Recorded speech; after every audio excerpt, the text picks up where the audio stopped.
All right, I think this should be going. How's it going, everyone? My name is Brady. I'm a manager here at Recap, and this is the qualitative overview for your Analyst Super Day. First, I just want to say congrats on getting into Recap. When we interviewed you, we liked you, and we hope that you take lots of advantage of being involved in Recap. And we hope that we can teach you all we can about commercial real estate and that you're able to be successful in your future endeavors, whether that be real estate finance, investment banking for some of you guys, accounting, whatever you want to get into. We're here. We are here to help. So, with that being said, I'm going to go ahead and pray really quick, and let's get into it. Dear Lord, I want to say thank you for this time we have to spend all with each other, Lord, and thank you for this program and the resources that you've given us in order to be successful, Lord. We thank you for the sacrifice that you sent your son to die on the cross for our sins, Lord, and that he rose again 3 days later. And we thank you for the school where we are able to express our beliefs freely and learn and grow, Lord. In Jesus' name, amen. All right. Awesome. Okay. And then one thing before we get started as well, we have a template in our OneDrive that all of you guys should have been added to for a LinkedIn post. If you guys want to post about this on your LinkedIn's, it's good for you guys, it's good for your resume. It's helps us out with getting followers on our LinkedIn and spreading the message for Recap to get more people involved. So we'd really appreciate if you did that. And it's also really just a good talking point for when you're in an interview with real estate people. You can talk to them about the program and what you've learned.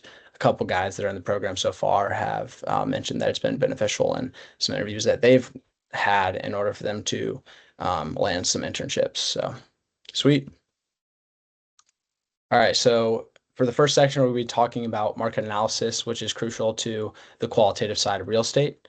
Market analysis is analysis that identifies if a market can support an asset's rent, occupancy, and valuation targets. And it's important because without any of this data, performers are pretty much just a shot in the dark. This market analysis really gives us a good idea of the market that we're getting into and if it can sustain more real estate developments or if there's potential for value add or if we can raise the rents. Pretty much anything on the financial side of things is related to the qualitative research. It's essentially the qualitative side put to work. So yeah.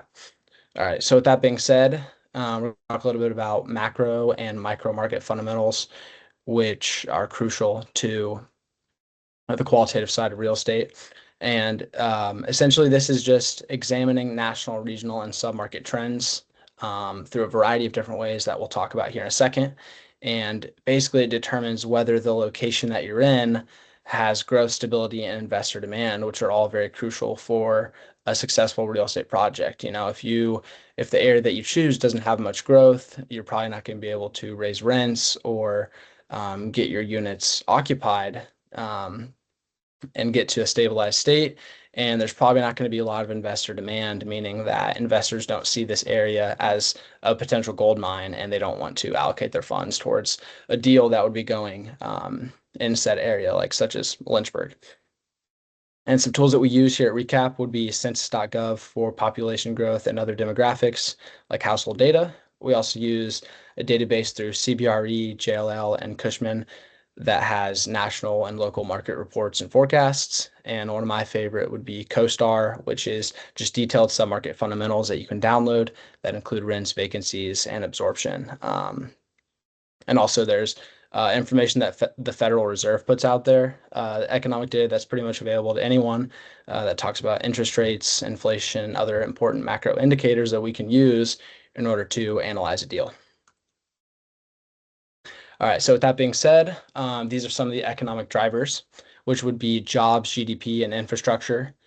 Um, so essentially, that's just analyzing the underlying economy, if there's employment growth in the area, if there's upwards GDP trends and public investment, meaning is there economic growth and is the economy being stimulated in this area? Um, because strong economic foundations support rent growth, occupancy, and long-term asset performance, which basically just means is there potential in this area? Are there people moving here? What does the employment growth look like? Is the public investing in this area? Do they have master plans going up?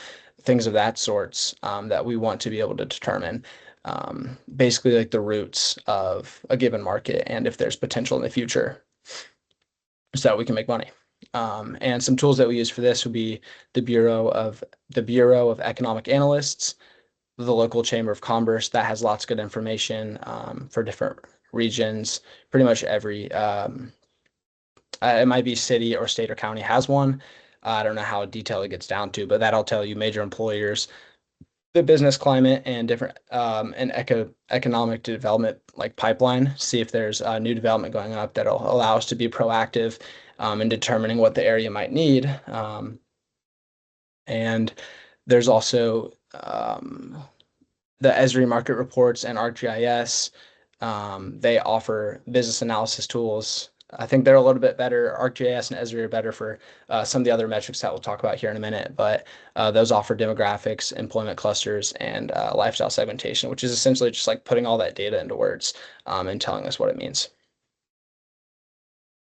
Okay, sweet. So that'll take us to the supply and demand trends. One thing that we do here at Recap is we will run supply and demand studies on the different markets that we're analyzing, whether that's for a potential multifamily site or a office space, pretty much wherever we're doing. You kind of want to understand the supply and demand of the area. So basically what that is going to measure is new deliveries, meaning is there construction happening? Is there renovations happening? How quickly are those spaces filling up?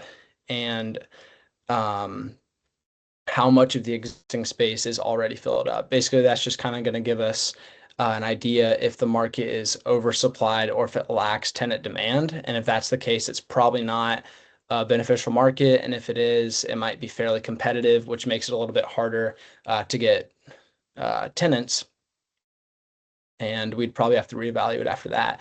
Ideally, you want to get in a market that is undersupplied and has tenant demand, meaning that there isn't enough office space, but all of the factors that we've talked about currently point towards the fact that there is demand because of jobs and different employers and development and other economic growth factors. But anyways, some tools that we use for that would be going through local planning department and looking at um, different permits that are going up, different approvals that have been passed, and other um, pipeline developments or different phases of master plans that have been going up. If you lived in an area for a long time, you probably have a good understanding of some development that's going up. Like for instance, back home, I know that just off of a main road I live on, there is a new big restaurant chain going up, which is beneficial to know for several different reasons. But yeah, that would just be a small little example of that. And then additionally, from the supply and demand studies, you also have comparable market studies, or what we like to call rent comps, which is basically just comparing similar products in the area, reviewing recent leases and sale transactions of similar properties, which basically just means that if we're building a high-end apartment complex, we're going to look in a 1, 3, 5 mile radius of what other high-end apartment complexes are getting for their rents to give us an idea of what we can project um, for our project. And yeah, just like it says, it provides a benchmark for pricing, different cap rates and rent projections, which you guys will all learn about. Cap rates are very important um, for the purchase and disposal of properties. And some tools that we use to figure out the market comps would be LoopNet, Crexi, and CoStar. CoStar is probably the best one out of all of those. You guys will learn how to use CoStar and be familiar with it. That'll just tell you different commercial real estate listings, different property data, sales and lease comparables, and market analytics, which are all important for projecting financials for a real estate deal. Yeah. Okay. And then another important aspect would be local ordinances and zoning overview, which would just be reviewing the restrictions of the property use, density, and redevelopment. Basically, what that means is that if you buy a property, you have to check what it's zoned for so that when you go to build something on it, that you're building what is intended for the property. So you can't just go and build a house on a commercially zoned land. You're going to get in a lot of trouble with the city or with the state or whoever. you'd have to go and get a rezone, which is not ideal, but it's definitely doable. And if you can present a good case to town council, they will rezone the land so that you can develop a apartment complex or a commercial development on there. But it has to make sense. You can't just put a 350 unit apartment complex in between 100 acres of corn and whatever. Like it has to make sense. So that's why we look into the ordinances and zoning for that sake, but also just for ensuring that there's no easements through the property or potential issues that you will encounter um, for like essentially if the property is there's stable ground on the property for you to construct it, or if there's, like I said, easements going through the property, it can be pretty hard to get rid of things like that. So that's why you kind of have to go through and check, make sure that one, you're abiding by the law, but two, also you're making sure that it's buildable and that you're not going to run into a lot of costs that you might not have expected before you go and build a commercial property. So yeah, and then once again, some of the tools that we're going to use for that is just going to zoning and planning websites that'll tell you what a parcel is zoned and what its conditional use requirements are, and if there is variances or room for it to be changed, sort of thing.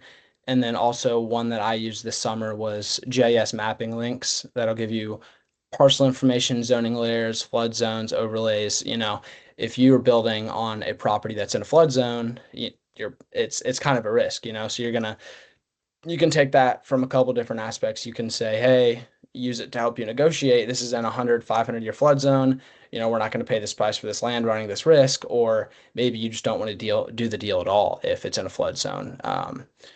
Because obviously you're going to incur all sorts of expenses, insurance, and it's kind of going to be a disaster. So it's really, really important that you do your due diligence on reviewing the zoning and different ordinances. So all right, so that brings us into section 2, which is going to be demographic and consumer analysis, which again is just qualitative data, kind of piecing it all together, I would say, which includes population growth, income levels, and age breakdown, spending habits, discretionary income, things of that sorts to evaluate the demand for a different asset. So it's quantitative, it's numbers in the sense that you can put things like population growth and income levels, those are statistics, but the qualitative aspect, which, it's kind of what does this mean? Putting all these things together, how can we use this to benefit our project? What does this mean for the future of this area? Is income growing? Can we charge higher rents? It's just important information for connecting it all back to the area that you choose. And, kind of like I said, it just supports tenant targeting, pricing assumptions, and long-term viability by aligning the asset with the people that it's going to serve, which is very true. So, yeah. So we'll dive into those a little bit. The first one being population growth and migration patterns, which is just tracking where people are moving and how fast the area is growing, which is very important because it supports long-term demand for assumptions and investment timing. If you're getting in an area that is experiencing lots of growth,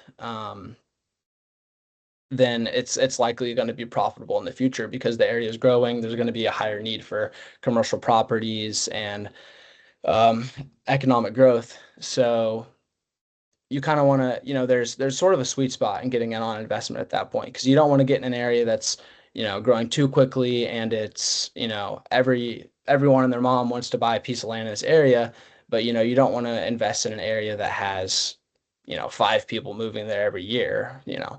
So yeah, that's obviously a very important metric. I'm sure you guys have learned in some of the classes you've taken here at Liberty. Some of the tools that we use for that would be census.gov. That one's very good. And then the IRS migration data, all of that is very reliable data as far as population growth and different migration patterns that can, kind of point you in the right direction of where it might be beneficial to be a developer or do a value add deal or all sorts of different things. So that's a very important metric. And then there's also income levels and employment rates, which would just be evaluating residents' earning power and job availability, which indicates the community's ability to support rent and retail spending. So that would be like just like spending like their disposable income. If people are kind of living paycheck to paycheck, they're not going to be able to, you know, spend money on food to go out to eat, or they're not going to be able to pay very high rents, and they're going to want to get into more affordable housing. So it might not be beneficial to build high end apart a high end apartment complex in an area that people are, it's in a low income area, So it's kind of just, I think it's pretty common sense at that point, but all these metrics are very important. Um, this one especially, just because, if people don't have money to spend at retail or different stores, like, if we own a strip center and Sky Zone wants to go in one of the centers, but the average income is $25,000, do you think people are really going to be, spending their money every weekend to go to Sky Zone? Probably not. That's kind of a funny example, but I mean, there's some truth behind it. But yeah, anyways, some tools that we use for that again would just be the U.S. Census Bureau and the local and state labor market info. If I were you guys, I would refer back to these slides later on when you need to find out this information, because you're likely going to be tasked with either micro or macro, or even just an overview of like consumer analysis. So, okay. I kind of talked about this a little bit earlier. This is the 1, 3, and 5 mile radius analysis. This is very important because it examines key metrics within defined trade areas. So basically, that means that we're going to go in, um, put a dot on our property, and do a 1, 3, 5 mile radius analysis of what is in the area. And it's going to give us different metrics like population, income, spending, foot traffic, and things of that sort, which is just going to give you, like I said, hyperlocal context and demanding drivers for tenant targeting. And some beneficial tools for that would be the Esri market reports, Placer AI, and Alpha Map. I use 1, 3, and 5 mile radiuses every time I'm doing rent comparables, meaning I just set a 5 mile radius around the piece of land or the project, and get an idea of what the comparables are getting for in rent, because um, it's kind of like it's a competitive market, and that's the idea behind doing the radius analysis, is just what are other people getting for their rents? What does the area look like? It's just kind of putting a hyper local context. So yeah. Okay. And then another one that I'll touch on here is population density, which is just going to be the number of people per square mile. That's just going to help you gauge things like foot traffic, tenant volume, and site intensity, which is going to be important because, if you're in a pretty crowded area, it might not be beneficial to, use 80% of the space that you have for parking, or, um, it doesn't really make sense, I guess I would say, but it's just kind of being proactive about these different metrics in order to maximize profit on a real estate project. And some tools, again, you're going to use are Esri, Statistical Atlas, and Shapefiles and QuickFacts. All right, then we're also going to talk about the median income versus the average income, which is just the average earnings per household. It's going to influence the rent levels and pricing strategies. Some tools for this would be the American Community Survey and policymaps.com. Okay, and then for the age breakdown, this is just distribution of age groups, which is going to affect your tenant mix, amenities, and marketing. If you've got a younger median age, maybe in early 20s, 30s or so, they might favor 1 or 2 bedrooms rather than 3 bedrooms, or maybe they will favor 3 bedrooms if, they're building a family. It's just taking things like that into consideration. Like older people are probably not going to want 3 bedrooms in an apartment complex. So if you're building in an area where 80% of the people are 60, 65 plus, it's, you're probably not going to sell a lot of those 3 bedrooms. So again, it's just taking these little things into context and kind of putting them all together. This sort of stuff really does matter in real estate. It's important to get all this data. Like I said, a lot of you guys are going to be tasked with figuring this stuff out, because very beneficial for real estate projects. Once you get a little bit more experience in the area, you can kind of just take a quick look at these things and get a good understanding of what a good unit mix would be for a apartment complex or what people might favor. It's a lot of these little things. Like if you have people that are 65 and up, are you really going to want to build an apartment complex that has 6 stories and just stairs that all these old people have to like? No, you're gonna want to use a product with an elevator, and it's going to appeal to their needs a little bit more. So it's just about being smart about those little things. Can't stress that enough. And this one's also very important. This is going to be the educational and cultural indicators, which basically would just be measuring educational levels and community institutions, because this is tied to a couple of different things. It's tied to the workforce quality, the civic engagement, and tenant expectations. If you have schools where the graduation rate is 10%, 20%, 30%, can you really rely on those people? Maybe I guess to pay your rents or be reliable in the workforce. Be earning money, have more discretionary income to spend. It's again just all these very little things that you kind of want to take into consideration.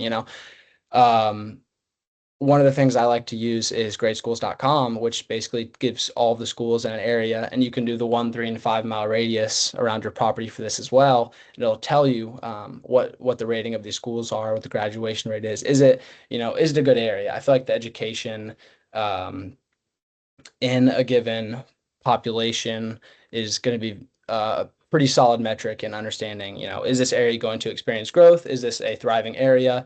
Is there cultural significance here? Do people value it? Like it's just all really important. And then there's other tools like ACS educational attainment tables and the cultural institutions from local CVBs and city websites that'll tell you about different engagement metrics. Okay, so this is going to be section 3, which is going to be neighborhood and site selection.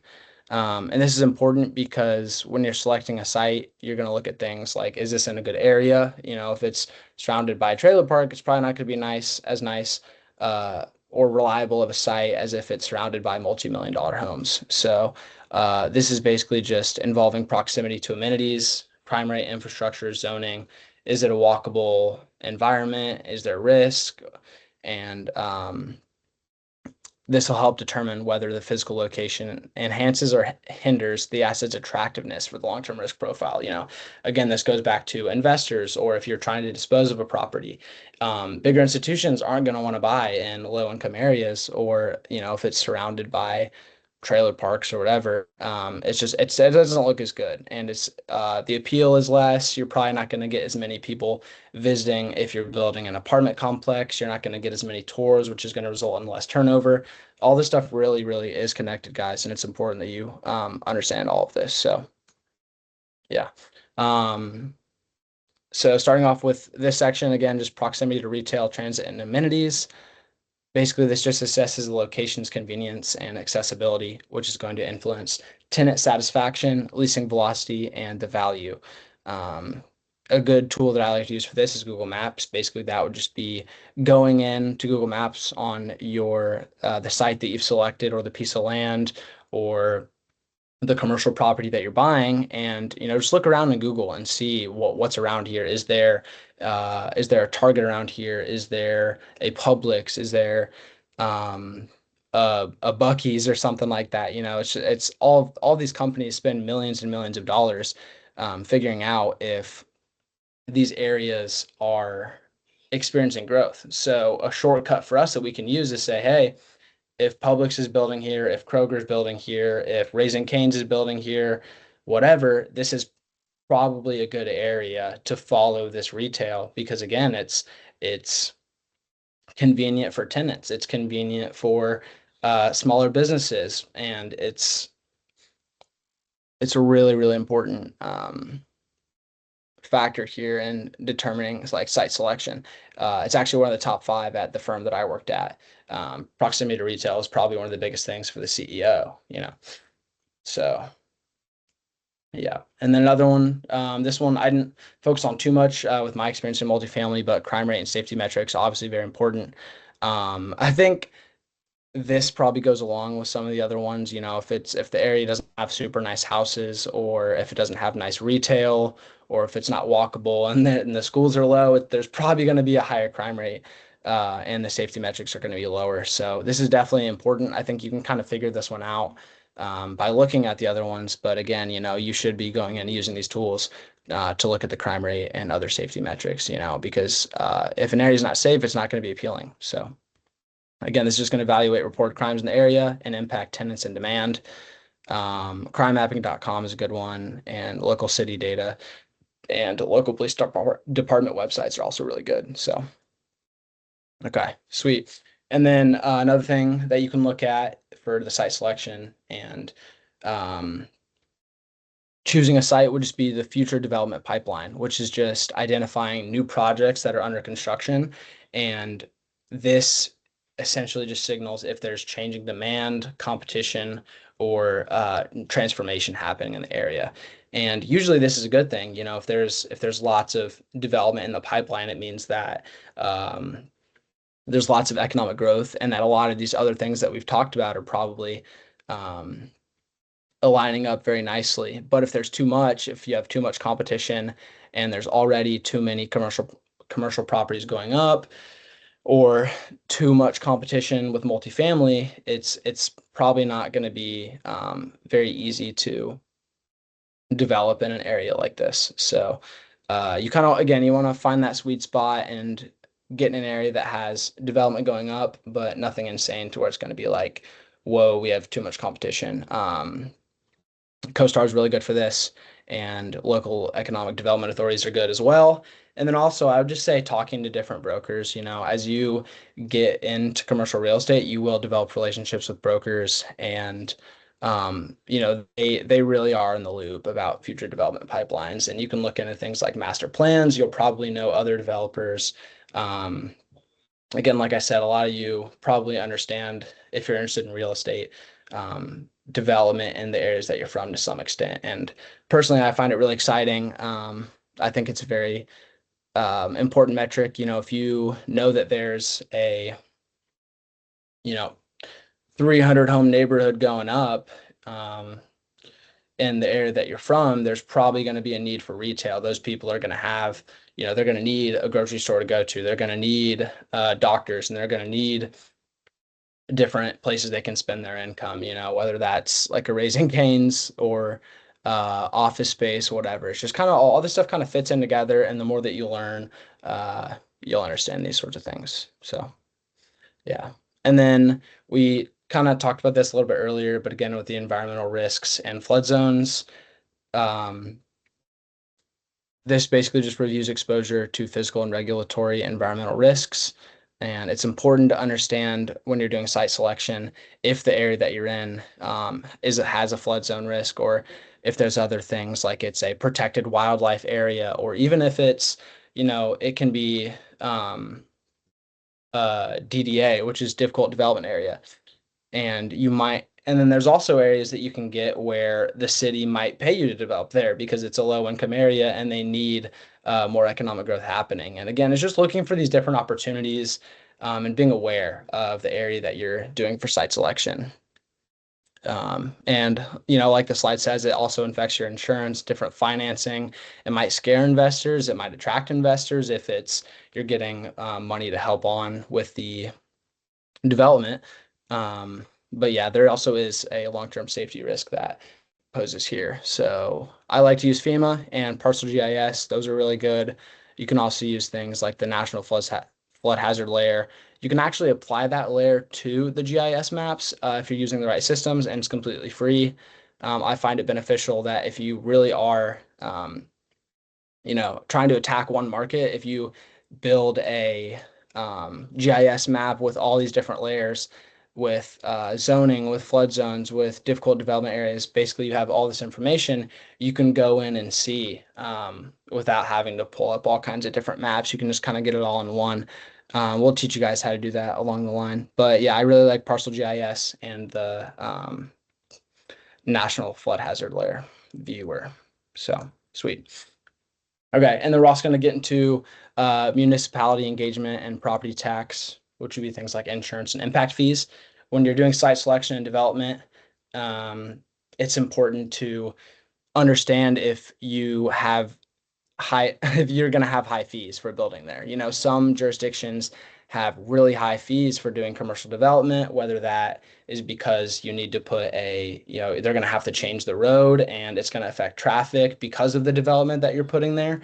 Um, those can really add up. I underwrote a deal this summer for a multifamily property where for the impact fees they were charging, it was like something crazy. I think it was $11,000 for every unit that we built on this area that was already zoned for multifamily, and it was simply for the fact that they might not have needed multifamily and that they had to accommodate for more units coming in. It's expensive. They have to change things up. It might not be quite what they need. You really do have to look for these things.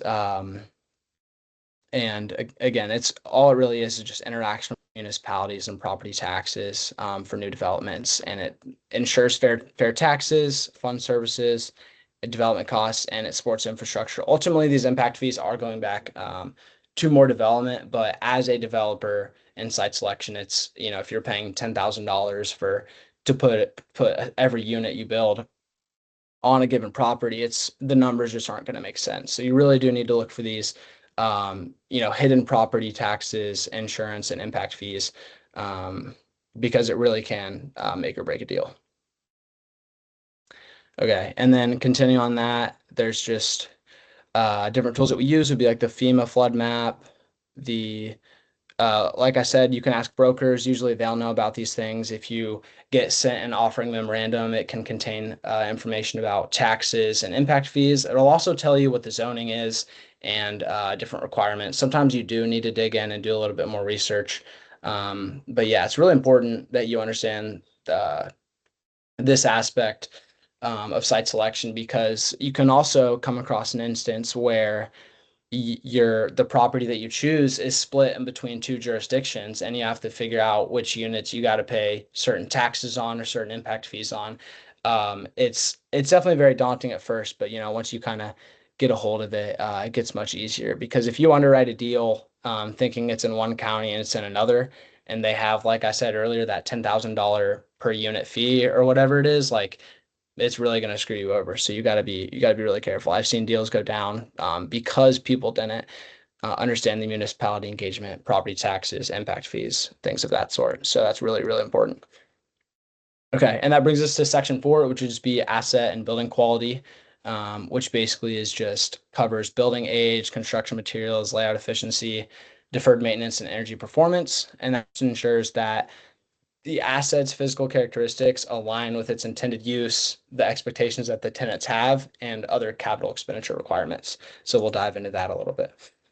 So for age, design, architectural relevance, that would be just reviewing the building's era, its visual appeal, and its design usability, which just impacts tenant retention, positioning, and your capital expenditure needs. You want an area to look good, you want to be able to use up as much space as possible, and you want people to like it. So yeah, that's definitely an overlooked aspect of this business. Some tools that you can use for this would be the uh, county property appraiser, CoStar, and Zillow.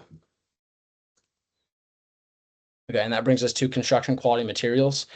This would just be assessing like things like the structural integrity or materials used if you buy an existing building. If it was poorly built and it needs remodeling and you don't take that into account before you purchase the building, you're going to incur a lot of costs that you didn't know about, and you're probably not going to be as profitable in the end.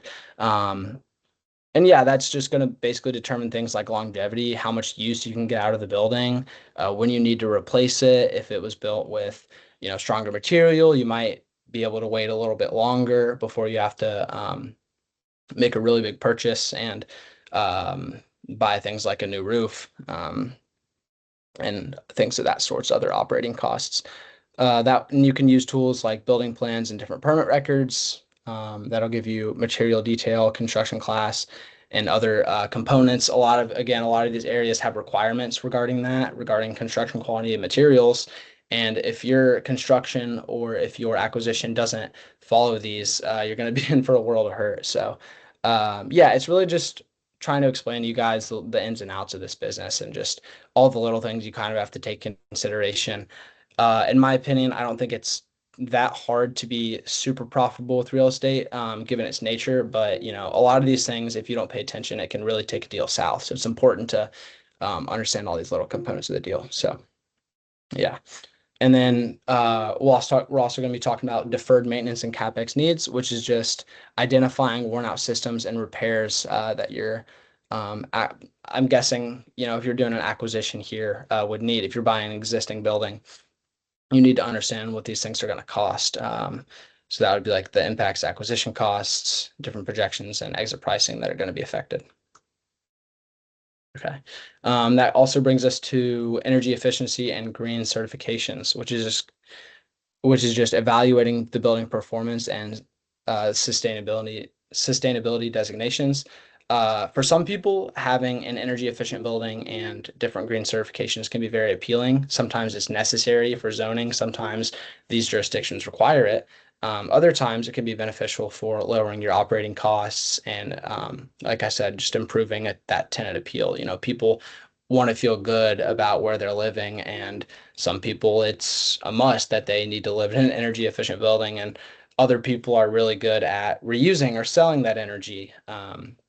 Like a developer that we brought in a real estate club last year talked about the schools that he builds are completely energy independent, which is a very large appeal, and he gets backed by the state and government to build those schools because they're energy independent, and it's something that it's appealing, and it's something that the jurisdiction values. So yeah, and then tools that you can use for this would be Energy Star, Lead Project Directory. CoStar has some information regarding this. It's probably not the best one. And then just contacting different utility providers too as well. I would say also contacting the utility providers for different costs and what it might cost per unit to especially if you are going the energy efficiency route. Even if you aren't, I'd contact them anyways. But yeah. Okay. Another aspect of this would just be layout efficiency and functional obsolescence. And that's just going to measure the space usability and relevance of the design. So if you have a poor layout or an outdated features, it reduces the rentability, and you might have to reposition the building, meaning that's kind of just like when people they buy a house that was built in the 80s that's kind of closed off. It's not very appealing, so they tear down a wall and they're going to make it much more open. It's a better feel. They're getting more out of the space. And it looks better, on top of in commercial properties, you kind of need to use all the space that you're given because, you're paying for all of it. And if you have wasted space, you're really just losing money. If you can clear out enough space to, put a whole other potential tenant that's going to be paying rent, like, or a unit that's going to be paying rent, like that's huge. So, again, it's just looking at these little things, guys. The tools that you can use for this would be looking at the floor plans that you're given upon purchase. If you're given a site and you think that you can restructure it and reposition it to make more money, then you probably want to know that going ahead. It can be That's a very appealing thing to investors. Where if you say, "Hey, we're getting this site for really cheap. I can fix it around. We can get more money out of it by repositioning it." That's going to be very exciting for these investors. Google Earth is also really good in using site diagrams and just looking at the photos to assess like these inefficiencies, a lot of wasted space or just like corridor space that could be purposed to do other things. CoStar will tell you, it'll highlight functional areas like net rentable square footage versus the gross. And again, just looking at these pictures, asking the tenants and doing different appraisal reports and feasibility studies can note some of these functional obsolescence, like low ceiling heights or inadequate parking that really can honestly just be an area that you can make more money in if you are able to uh, provide better parking or provide more parking, or make sure that you can do roofs over the parking spots so that these cars are protected, and then charge renters a premium for it. There's tons of ways you can go about making money here, and just I also think there's some sort of satisfaction in just making an area as efficient as possible and making it look better for the tenants. So, yeah. And that takes us to section 5, which is going to be tenant and community dynamics, which is basically just the tenant credit strength, their lease rollover risk, local brand perception, community engagement, and exit liquidity. It's important because there's reputational risk involved here and strategic value within the local competitive landscape.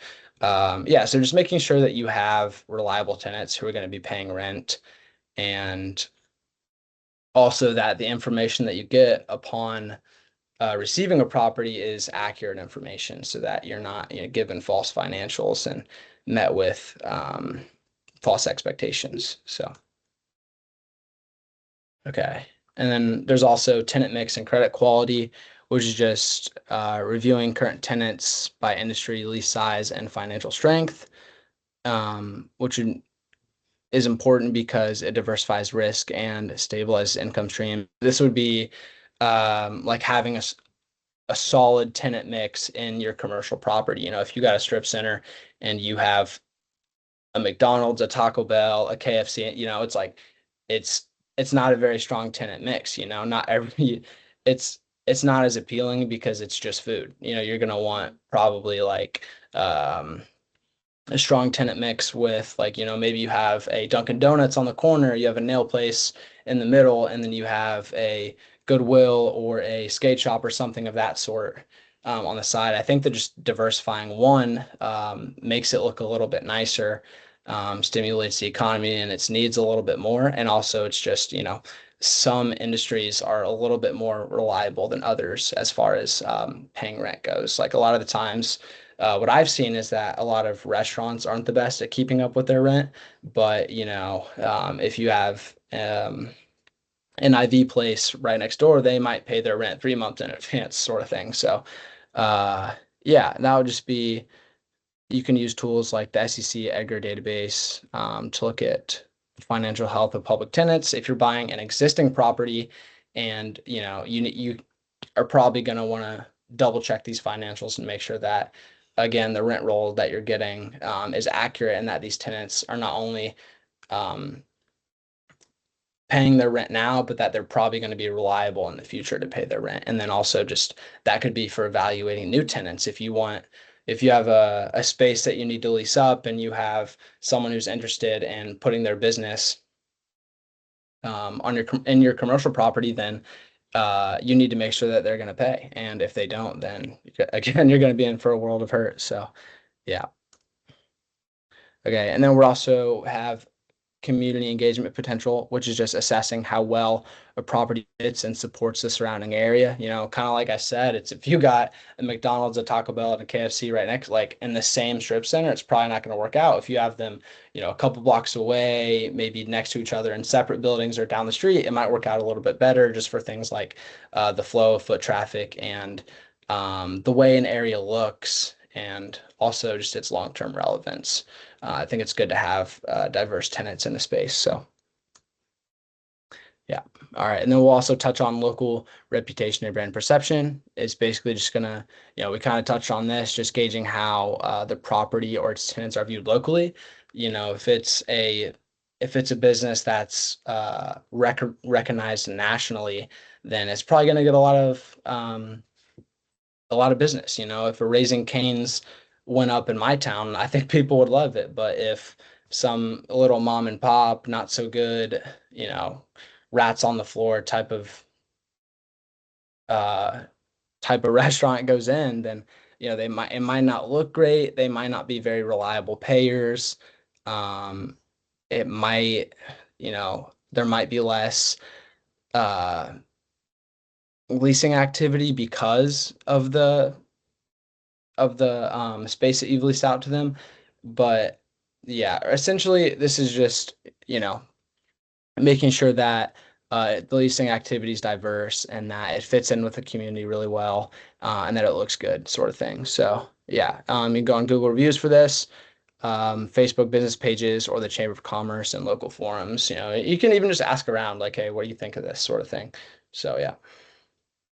Okay. For exit liquidity and risk factors, this is going to evaluate how easily the asset could be sold in the future.